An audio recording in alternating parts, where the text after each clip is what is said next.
Yes, being pretty can open doors, but if that's the only reason why you were let in, is that really a room you want to be in? In a world obsessed with appearances, beauty may just be more of a curse than we realize. Let's talk about it. If you want to watch this video ad-free, you can subscribe to my memberships down below. On the surface, being beautiful seems to have perks. You get attention from suitors or even, other people of the same sex that are just interested in your beauty. You also get a lot of favors, People are willing to run and open the door for you. People want to, hold your umbrella for you. You also get the benefit, or what feels like the benefit, of feeling desirable. As human beings, we want to feel wanted. I mean, that's a very natural feeling. So constantly being sought after and desired, although I'm sure at times annoying, has to feel really good and really validating. Externally validating, but validating nonetheless. But on the flip side, there are negatives that come along with these things. For example, the obsession with perfection or feeling like you always need to be perfect and put together. When from a very young age, you got complimented on the way that you look, that can kind of send a message to your brain that I need to, keep up with appearances in order to keep seeking that validation. It's like if you teach a mouse to press a button and then give them cheese every time they press that button, they're going to want to keep pressing that button so they can get that cheese, And one person that comes to mind for me is India Love. She was a person that, has been seen as beautiful from a very early age. If you remember her back in the day on Tumblr, she used to go viral all the time for, the way that she looked. And you can tell that she's a person that has been deemed beautiful her entire life by the way she speaks and acts. You know what my motto is? There's a bitch that turns 18 every day, okay? So you need to be on your shit. And I'm not finna be the bitch that used to be the cool bitch. No, I'm gonna always be the cool bitch forever and ever and ever. And y'all gonna know me as being the original cool LA bitch. That's just what it is. I'm never gonna be like washed. I'm never gonna be like in the past. I'm always gonna be like the one. Like, I'm the blueprint. Like, I know y'all know that. That might be the first time I heard that. There's always going to be a bitch turning 18 every day. A bitch turns 18 every day. I mean, you saying we stay saying on like shit. A bad bitch turn 18 every day. That's why I gotta stay fit. I gotta stay on the scene because you little hoes can't replace me. I'm not gonna be the girl who used to be cool, who used to be the it girl. I'm still the it girl. Cause you little young hoes, y'all don't even know what the fuck y'all doing for real. Y'all definitely ain't fucking with me in my prime. Yeah. And another thing that really beautiful people have to deal with is kind of having to be overly polite or fearing being viewed as mean or rude. I mean, we would be lying if we said that a lot of times really pretty people weren't kind of villainized off rip just based off of the way that they look, whether out of jealousy or biases, whatever. Having to be overly nice, or even if maybe you're just neutral that day and then being perceived as being stuck up or rude, has to be kind of annoying at times. So yes, being beautiful does have its perks, It can get you a free drink at the bar, or sometimes even a whole career as a model or influencer. But one thing it doesn't get you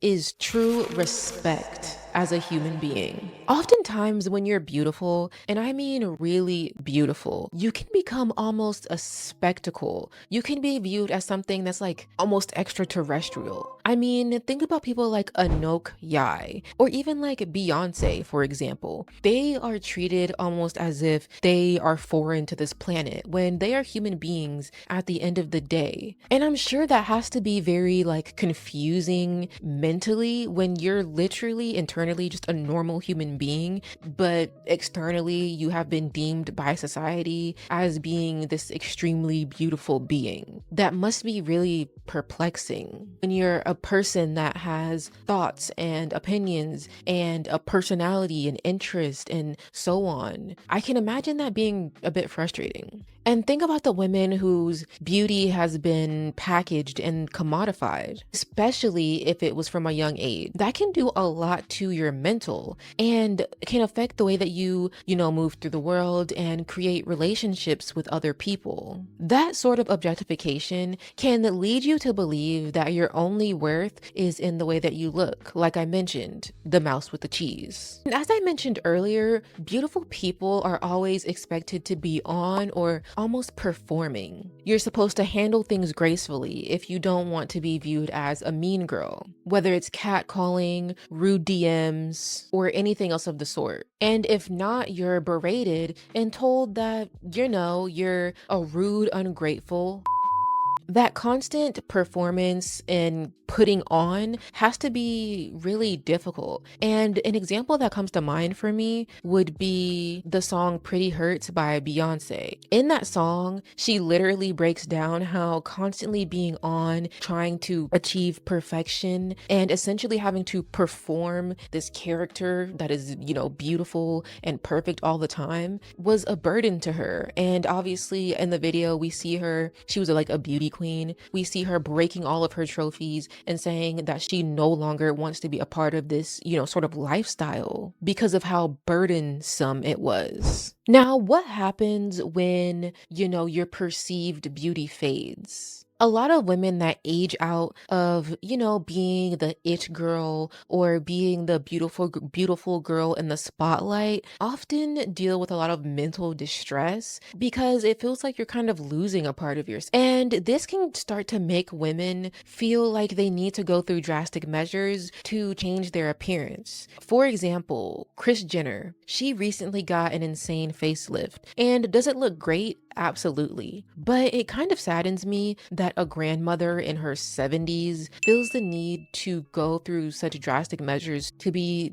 deemed as beautiful at that age when there's nothing wrong with having wrinkles and looking older. Obviously, you know, being youthful or good looking has its benefits in society, especially at that level. And what message does that send to younger women? I mean, when I look back when I was younger, I pictured grandmas as, you know, wearing muumuus and having rollers in their hair. And that's not to say that, you know, older women just need to be put away in the kitchen and can't express themselves and feel good about themselves. But I think there's just something very telling about grandmothers not wanting to look like grandmothers, as if there's something wrong with that. There's something very endearing about, you know, going to your grandma's house and having the very quintessential grandmother things, whether it's the bowls of candy or, you know, her having a wrinkly face and gray hair. And this has also trickled down to younger women getting, you know, preventative treatments to slow down the aging process from a younger age. Because for a lot of women, the worst thing that can possibly happen to them is them aging and losing that one thing that made them feel worthy, their beauty. And being extremely beautiful can cause an immense psychological toll. A lot of really beautiful women, although, you know, smiling in their pictures, suffer from a lot behind the scenes, whether it's body image issues or,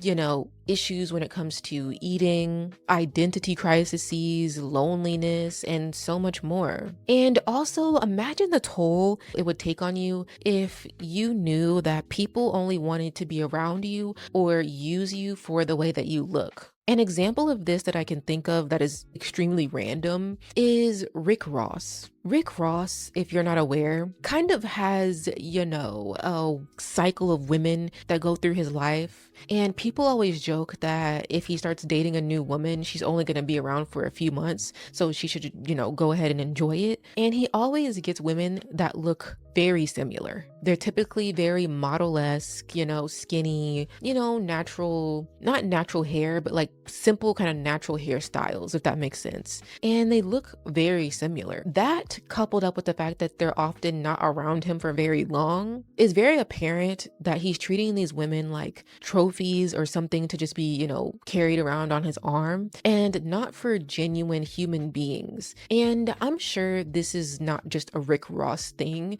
But I feel like there's a lot of really pretty women out there that are seen, and instead of, someone thinking, oh, what are her interests? What is her personality like? They're seen for how they can be used. And I'm sure that can take a toll on your mental health. Constantly wondering if people really like you or like you for the shell of who you are probably can be really overwhelming. I understand we live in a society where being beautiful seems to be the ultimate goal. And there's nothing wrong with, working on yourself to better yourself and feel more comfortable in your skin. But one thing we need to remember is that yes, being pretty can open doors. But if that's the only reason why you were let in, is that really a room you want to be in? What's your opinion on this topic? I would love to hear it down in the comment section below. Don't forget to hit that subscribe button and that notification bell so you can be alerted when new videos drop on my channel. And if you want to see more videos ad-free on my channel,